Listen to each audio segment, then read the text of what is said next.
Não conta pra ninguém, pelo amor de Deus. Ela disse isso sem me olhar, como se a frase não fosse um pedido, mas uma sentença que precisava ser cumprida antes que fosse tarde. O fazendeiro empalideceu na hora, porque não era a primeira vez que alguém pedia silêncio naquele lugar, mas nunca daquele jeito, com a voz falhando e as mãos tremendo, como se o próprio corpo estivesse prestes a entregar algo que a boca se recusava a dizer. Ele ficou parado, sentindo o peso daquelas palavras crescer no ar, porque pedir segredo é fácil, difícil é carregar o que vem junto com ele.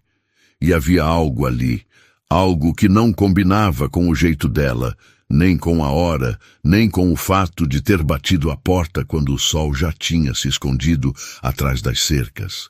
Ela entrou sem esperar convite, fechou a porta devagar demais e encostou as costas na madeira, como se alguém pudesse estar ouvindo do outro lado.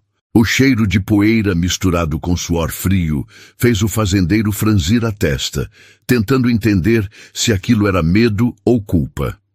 Ele perguntou o que tinha acontecido, mas ela balançou a cabeça, negando antes mesmo de ouvir a própria pergunta inteira, e foi aí que ele percebeu que aquela noite não tinha vindo buscar ajuda. Tinha vindo buscar cumplicidade. Ela repetiu que ninguém podia saber, nem o padre, nem o delegado, nem mesmo a mulher dele, e quando citou esse último nome, a voz falhou de um jeito estranho, como se tivesse cruzado um limite invisível. O fazendeiro sentiu o estômago apertar, porque segredos costumam cobrar um preço, e quase sempre ele é pago por quem escuta, não por quem pede. Ainda assim ele assentiu, mais por instinto do que por coragem, sem saber que naquele exato momento já tinha se tornado parte de algo que não poderia mais ser desfeito. Ela respirou fundo, deu 2 passos à frente e disse que precisava mostrar uma coisa, mas que ele não podia reagir, não podia fazer perguntas e, principalmente, não podia contar para ninguém, não importa o que visse.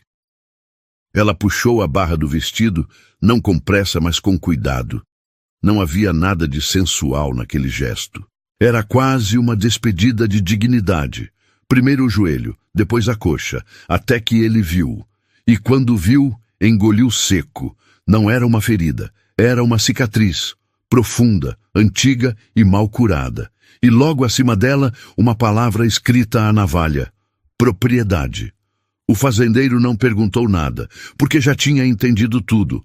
A moça que todos achavam livre ainda estava presa, e agora ele também estava. Augusto recuou um passo, não de nojo, mas de reconhecimento. Conhecia aquele tipo de marca. Já tinha visto em gado, em cavalos, em coisas que homens achavam que podiam possuir para sempre, mas nunca em gente. Marina abaixou o vestido devagar, olhando para o chão como se pedisse desculpa por existir daquele jeito. Ela não chorava. Talvez já não sobrasse lágrima. Talvez tivesse aprendido que chorar não apagava nada. Augusto tentou dizer alguma coisa, mas a garganta estava fechada. As palavras morriam antes de nascer. Então ele só olhou para ela, esperando que ela dissesse o que veio dizer. Ele vem me buscar amanhã, Marina sussurrou, e cada sílaba parecia machucar a boca. Disse que eu posso morar na vila, fazer de conta que sou livre, mas que toda vez que ele precisar, eu volto. Augusto sentiu algo apertando o peito. Não era raiva. Era algo pior. Era impotência. Quem? Ele perguntou, já sabendo a resposta. Marina não respondeu. Não precisava. Só tinha um homem naquele pedaço de terra que achava que podia gravar palavras em pele alheia sem consequência. O coronel Tertuliano. O mesmo que comprava terras, gado e consciências com a mesma facilidade. O mesmo que sorria na missa e quebrava dedos na fazenda. O mesmo que todo mundo respeitava porque respeito e medo sempre andaram juntos naquele sertão. Augusto engoliu seco e perguntou por que ela tinha vindo até ali, por que justamente na casa dele, por que naquela noite. Marina levantou os olhos pela primeira vez desde que entrou. E naquele olhar havia algo que Augusto não queria enxergar. Havia esperança. E esperança, naquele contexto, era a coisa mais perigosa do mundo. Porque você é o único que ainda olha para mim como se eu fosse gente, ela disse. E pronto, Augusto estava perdido.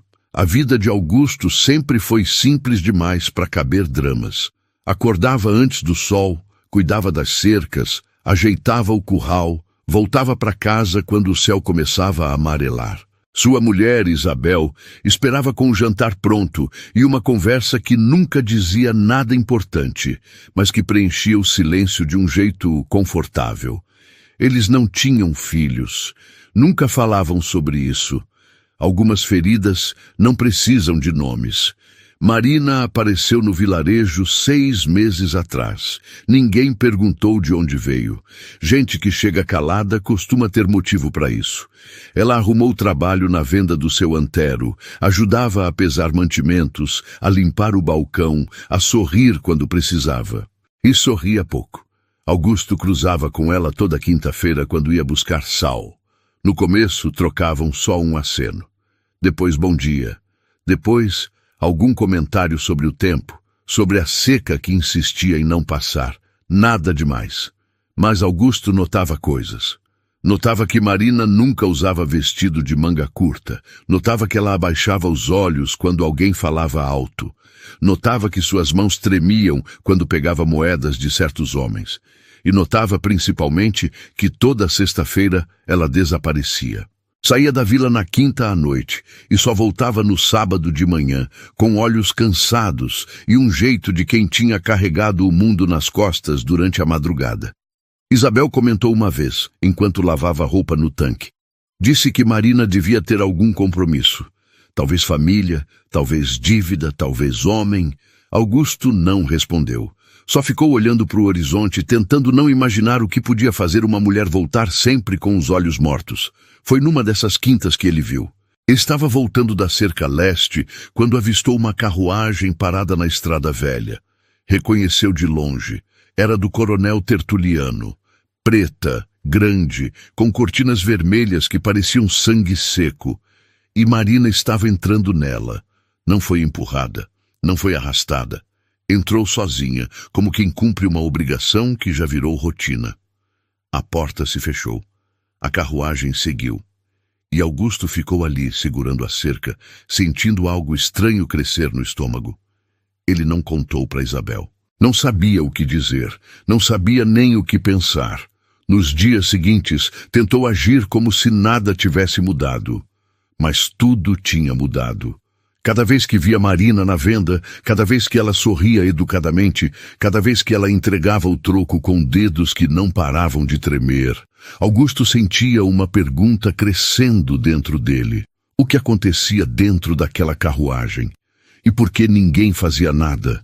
Foi seu antero quem, sem querer, respondeu parte disso. Estavam conversando sobre a seca, sobre o preço do milho, quando o velho soltou uma frase que ficou presa no ar. O coronel é generoso com quem serve bem. Augusto franziu a testa, perguntando o que ele queria dizer. Antero deu de ombros, arrumando uns sacos de feijão. Marina trabalhava para ele antes, agora trabalha para mim, mas o coronel, ele não esquece de quem foi dele. A palavra foi soou falsa, soou temporária, soou como mentira. Augusto saiu da venda sem comprar nada. Caminhou até a praça, sentou no banco debaixo do pé de tamarindo e ficou olhando o nada. Foi aí que ela apareceu. Marina se sentou ao lado dele sem pedir licença, sem falar nada. Ficaram ali, 2 desconhecidos dividindo um banco e um peso que nenhum dos dois sabia como carregar. Você viu, né? Ela perguntou depois de um tempo. Augusto não respondeu. Não precisava. Eu sei que você viu. Ela repetiu, agora olhando para frente. Na estrada, na quinta. Ele assentiu ainda em silêncio. Marina respirou fundo, como se estivesse juntando coragem para dizer algo que nunca tinha dito em voz alta. Um dia eu vou embora daqui. Juro por Deus que vou. Mas antes eu preciso sobreviver. E foi nessa frase que Augusto entendeu. Sobreviver não era viver, era só não morrer ainda. Eles não falaram mais nada naquele dia. Marina se levantou, alisou o vestido e foi embora. Augusto ficou no banco até o sol se pôr, tentando decidir se fingia que não tinha visto nada ou se carregava aquilo para o resto da vida. Escolheu carregar, e 3 semanas depois, ela bateu na porta dele. Marina não ficou muito tempo dentro da casa.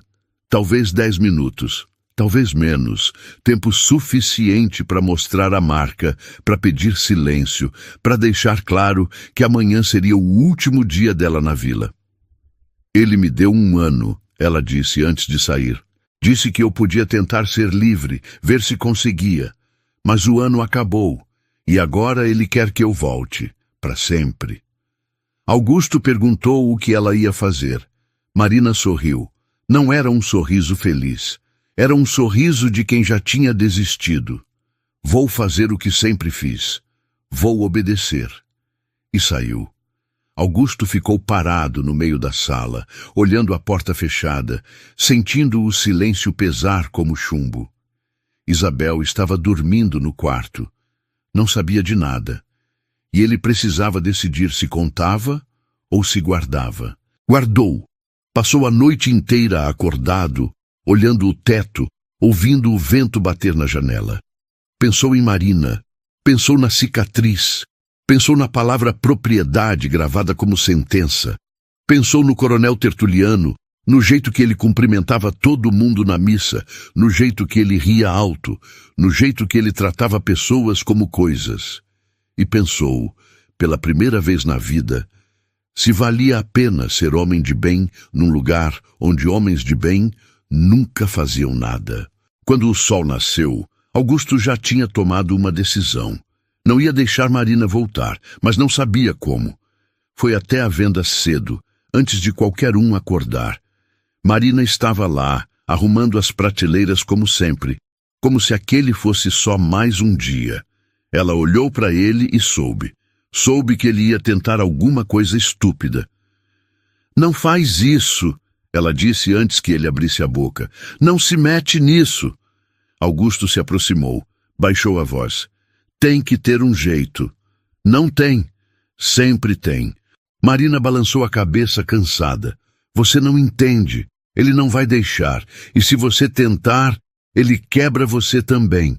Augusto respirou fundo, sentindo a raiva subir. Então a gente aceita? A gente fica olhando? Marina segurou o braço dele, apertou forte. A gente sobrevive. É só isso que a gente faz. Mas Augusto não queria sobreviver. Queria fazer alguma coisa que importasse. Foi aí que a porta da venda se abriu. E o coronel Tertuliano entrou. Alto, largo, com chapéu preto e sorriso fácil. Cumprimentou Augusto com um aceno, como se fossem velhos amigos. Depois olhou para Marina, e o sorriso mudou. Ficou íntimo, possessivo. Tá pronta? Ele perguntou. Marina assentiu, abaixando os olhos. Ótimo. A carruagem está esperando. Augusto sentiu o estômago revirar. Queria dizer alguma coisa, queria gritar, queria fazer qualquer coisa que impedisse aquilo. Mas ficou parado, porque sabia que se abrisse a boca, não era só Marina que ia pagar. O coronel passou por ele, deu um tapinha no ombro. Bom dia, Augusto. Dá lembranças para Isabel. E saiu levando Marina com ele. Augusto ficou ali, sozinho no meio da venda, sentindo o peso da própria covardia. Seu antero apareceu dos fundos, viu a cara dele e suspirou. Melhor não se meter, rapaz. O coronel, ele não perdoa. Augusto não respondeu. Só saiu andando sem rumo, sem saber se voltava para casa ou se explodia tudo de uma vez. Foi andando até a beira do rio seco, aquele que já não tinha água, fazia 3 anos, mas que ainda guardava as pedras quentes do sol. Sentou ali, pegou uma pedra e ficou apertando até doer. E foi aí que viu. A carruagem parada do outro lado, escondida atrás das árvores mortas, e Marina saindo dela, mas não sozinha, com uma trouxa nas costas, com pressa, com medo. Ela estava fugindo, e o coronel não sabia. Augusto não pensou, só correu. Cruzou o rio seco pisando nas pedras soltas. Quase torceu o tornozelo, mas continuou. Marina o viu de longe e congelou. Por um segundo, pareceu que ia voltar, que ia desistir, mas não voltou. Augusto chegou perto, ofegante, e perguntou o que ela estava fazendo. Marina olhou para trás, para o caminho de onde tinha vindo, e depois para ele. Fugindo. Simples assim, como se fosse óbvio, como se fosse a única escolha que restava. Augusto perguntou para onde. Perguntou como. Perguntou se ela sabia o que o coronel ia fazer quando descobrisse. Marina sorriu de novo, aquele sorriso triste. Ele vai me caçar. Eu sei, mas pelo menos dessa vez eu escolhi. E tinha algo ali, naquele sorriso, que fez Augusto entender. Não era sobre escapar. Era sobre decidir. Era sobre, pela primeira vez, não obedecer. Ele perguntou se podia ajudar. Se precisava de dinheiro, de comida, de qualquer coisa. Marina balançou a cabeça. Você já ajudou. Augusto franziu a testa, sem entender. Você me olhou como gente. Ela explicou. Foi o bastante. Ela deu um passo para trás, ajeitou a trouxa. Esquece que me viu. Esquece tudo. Quando perguntarem, você não sabe de nada. Augusto quis dizer que não ia esquecer, que ia lembrar para sempre. Mas não disse nada, só ficou olhando Marina se afastar, caminhando em direção ao horizonte que ainda guardava alguma promessa de outra vida. E quando ela desapareceu na curva da estrada, Augusto ficou ali, parado no meio do rio morto, sentindo o peso de algo que não sabia nomear. Não era culpa. Não era alívio, era só silêncio. Voltou para casa devagar, pisando nas mesmas pedras, tentando organizar os pensamentos. Isabel estava na cozinha, preparando o almoço. Perguntou onde ele tinha ido. Augusto respondeu que tinha ido dar uma volta, que precisava pensar. Ela não insistiu. Nunca insistia. Comeram em silêncio. Augusto mastigava sem sentir o gosto de nada. Pensava em Marina, pensava na cicatriz, pensava na palavra propriedade que ia morrer com ela, enterrada em algum lugar longe dali. Ou não. No fim da tarde, ouviram o barulho de cavalos. Augusto saiu no alpendre e viu o coronel Tertuliano e 3 homens armados parando em frente à casa. O coronel desceu do cavalo com calma, tirou o chapéu, sorriu. Boa tarde, Augusto. Posso trocar uma palavra? Augusto desceu os degraus, fingindo tranquilidade. Claro, coronel. Tertuliano chegou perto, baixou a voz. A Marina sumiu. Você por acaso não viu ela hoje? Augusto olhou nos olhos dele. Olhos que já tinham visto coisas demais. Olhos que não piscavam. Vi ela de manhã, na venda. E depois? Depois não. O coronel estudou o rosto dele por um tempo longo demais. Tempo de quem sabe ler mentiras. Tem certeza? Tenho. Silêncio. Tertuliano colocou o chapéu de volta, devagar. Tá bom, então. Se souber de alguma coisa, me avisa. Augusto assentiu.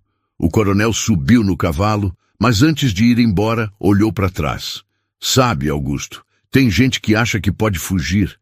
Mas terra pequena é assim. Sempre acha. E foi embora. Augusto ficou ali até o som dos cavalos sumir completamente. Isabel apareceu atrás dele, perguntando o que o coronel queria. Nada, Augusto respondeu. Só perguntou sobre uma moça. Aquela da venda? É. E você sabe de alguma coisa? Augusto se virou para ela, olhou fundo. Não sei de nada. Isabel aceitou a resposta, ou fingiu aceitar. Naquela noite, Augusto não conseguiu dormir de novo. Ficou olhando a escuridão, imaginando se Marina tinha conseguido pegar a estrada certa, se tinha comida suficiente, se ia sobreviver. E pensou pela primeira vez que talvez não importasse, porque pelo menos ela tinha escolhido, mesmo que a escolha fosse morrer tentando. Passaram-se 3 dias. Ninguém falava em Marina. Ninguém perguntava. Era como se ela nunca tivesse existido.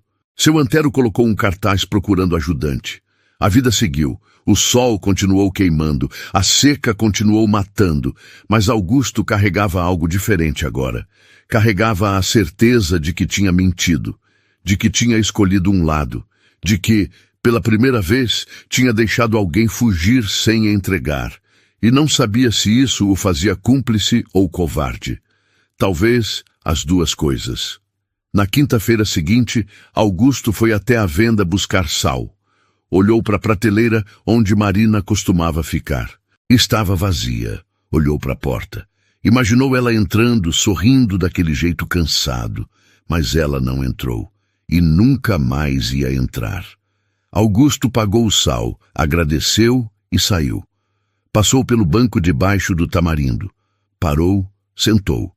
Ficou ali por um tempo que não soube medir, olhando a estrada velha, aquela que levava para longe, e pensou que, se um dia alguém perguntasse, se um dia Isabel desconfiasse, se um dia o coronel voltasse, ele ia continuar mentindo, porque algumas mentiras são a única verdade que vale a pena guardar. O vento bateu no rosto dele, trazendo poeira e silêncio. E no silêncio, Augusto ouviu a voz de Marina. Você me olhou como gente. Levantou do banco, voltou para casa. Abraçou Isabel sem motivo. Ela estranhou, mas retribuiu. E naquele abraço, Augusto enterrou o segredo mais fundo que conseguiu. Porque sabia que segredos, quando guardados direito, não machucam só quem conta. Machucam principalmente quem escuta. E continua escutando, pro resto da vida.